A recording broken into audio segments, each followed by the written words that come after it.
not just that the Republican Party base is somehow fundamentally flawed in a way that's unique in American political history, it's that Trump is a really bad candidate and, frankly, I think a really bad person. I think that we just witnessed the greatest political comeback. I was wrong, first of all, because I believed some of the media stories that turned out to be dishonest fabrications of his record. But most importantly, Donald Trump delivered for the American people. Remember when JD Vance called Trump America's Hitler and cultural heroin? Yeah, neither does JD Vance, apparently. This dude flip-flopped so hard he could qualify for the Olympic gymnastics team. Watch as Representative Jasmine Crockett absolutely demolishes Vance's credibility on live TV, showing receipts of his past Trump bashing that had Donald fuming. Trump's reportedly so mad he's keeping JD on a totally separate campaign schedule. Well, first of all, Margaret, because I've always been open. And sometimes, of course, I've disagreed with the president, but I've also been extremely open about the fact that I was wrong about Donald Trump. I officially accept your nomination to be Vice President of the United States of America. Awkward family road trip, anyone? Before we move on, I'd like to ask you a small favor. If you appreciate this content, please take a second to like this video and subscribe to the channel. Over 98% of you watch the videos without subscribing. It costs you nothing, but it makes a huge difference to us. So did you click the subscribe button? Great, thank you so much. Now, back to the video. Remember when politicians actually stood by their words? Well, JD Vance clearly missed that memo. Let's watch this man perform the most spectacular political backflip in recent history. This isn't just your run-of-the-mill flip-flop. This is Olympic-level gymnastics with extra points for dramatic betrayal. Back in 2016, Vance wasn't just a casual Trump critic, he was leading the anti-Trump parade. The man described Trump as cultural heroin and even made Hitler comparisons. Ouch! He was all over TV, warning America about the dangers of Trump's populist charm. He was so dedicated to this anti-Trump crusade that he'd go on any channel willing to give him airtime to share his concerns. Rising wages, rising take-home pay, an economy that worked for normal Americans, a secure southern border, a lot of things, frankly, that I didn't think he'd be able to deliver on.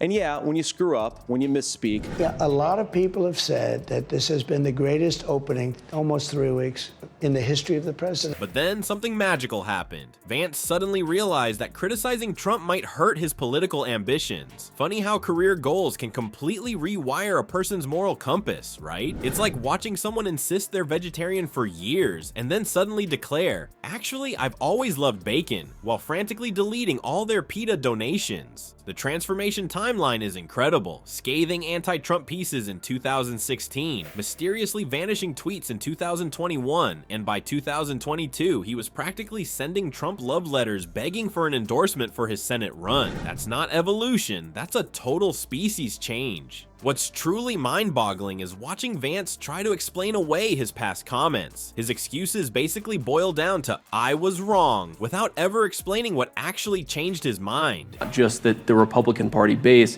is somehow fundamentally flawed in a way that's unique in American political history, it's that Trump is a really bad candidate and, frankly, I think a really bad person. Do you view Vice President JD Vance as your successor, the Republican nominee in 2028? No, but he's very capable. I mean, I don't think that I think you have a lot of very capable people. Did he have a spiritual awakening? Did Trump suddenly become a different person? Or did his political consultant just show him some polling numbers? We'll never know because Vance isn't telling. The fallout has been absolutely delicious. According to sources close to Trump, the former president had a complete nuclear meltdown when he discovered just how deep Vance's criticism went. Imagine Trump rage scrolling through old Vance comments, so furious he reportedly threw a hamburger against the wall while screaming. Now that's quality entertainment. Trump's revenge has been swift and petty. He's created a separate schedule for Vance, shipping him off to smaller events in less important states. Vance is banned from strategy meetings and staff can't even brief him on sensitive campaign matters. One Republican consultant said Trump basically treats Vance like the guy who might steal the silverware if you don't watch him. Ouch. With Trump keeping Vance at arm's length, our Yale-educated running mate has launched into some seriously painful political method acting. It's like watching someone audition for a Trump tribute band, while the real Trump watches from the judges' table, arms crossed, completely unimpressed.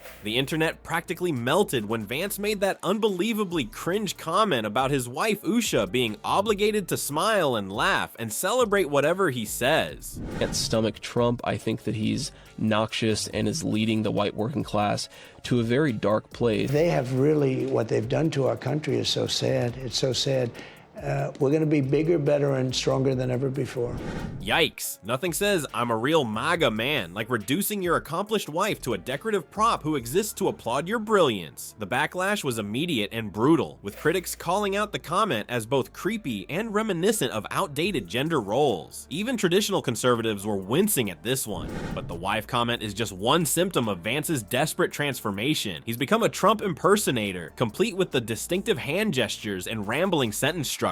It's political cosplay gone horribly wrong. A Yale law graduate trying to convince everyone he's suddenly MAGA to the core. The cognitive dissonance is staggering when you watch this venture capitalist pretending he's just a regular working class guy who understands the struggles of rural America. What's fascinating is how spectacularly this pandering has backfired. Instead of winning Trump over, these desperate attempts at mimicry have only deepened Trump's suspicions. Even Trump, not exactly known for his authenticity detector, can spot someone trying way too hard. It's the political equivalent of the kid at school wearing the band t-shirt but unable to name a single song when questioned. So far, I think he's doing a fantastic job. It's too early. We're just starting. But by the time you get to the midterms, he's going to be looking for an endorsement. I was wrong, first of all, because I believed some of the media stories that turned out to be dishonest fabrications of his record.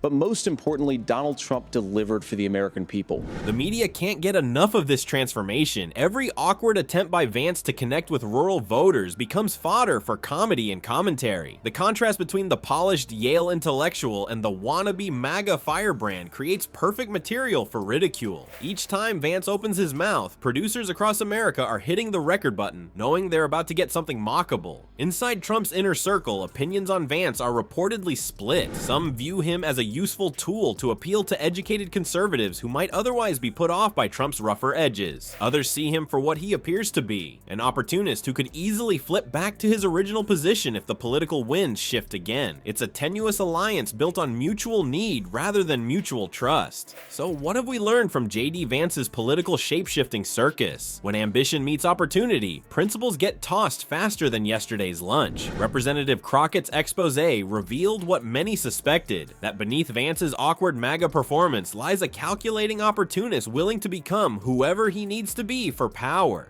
The real tragedy isn't just watching Yale-educated Vance try to play MAGA dress-up. I think that we just witnessed the greatest political comeback. The Republican Congress and the Democrats in Congress had been a little bit better about how they govern the country. They were so obsessed with impeaching Donald Trump, they couldn't actually govern. It's wondering if this guy ever meant anything he said. His transformation wasn't about evolving views, but about naked political theater that even conservatives find cringeworthy. In politics, as in life, authenticity matters, and that's one test JD Vance has spectacularly failed.